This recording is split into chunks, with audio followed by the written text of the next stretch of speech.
खरं आपल्याला या शहरांचा विकास करायचा आहे, खरं जर आपल्याला एक चांगलं शहर आपल्याला तयार करायचं आहे तर आपल्याला नगर परिषदमध्ये भारतीय जनता पार्टीच्या अध्यक्ष निवडून आला पाहिजे, भारतीय जनता पार्टीचे नगरसेवक येऊन भारतीय जनता पार्टीची सत्ता आली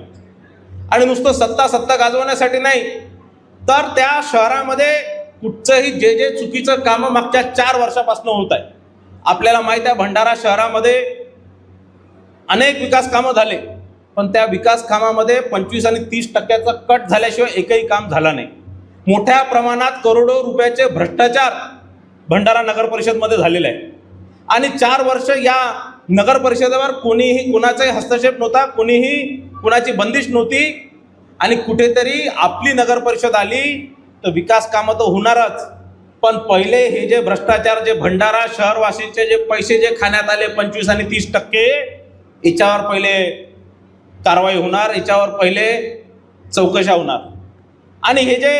करोडो रुपयाचा जो भ्रष्टाचार झाला हा कुठेतरी बाहेर काढण्याचंही काम आपल्या सर्वांना करायचं आहे आणि म्हणून नगर परिषदमध्ये आपल्याला निवडून येणं फार आवश्यक आहे.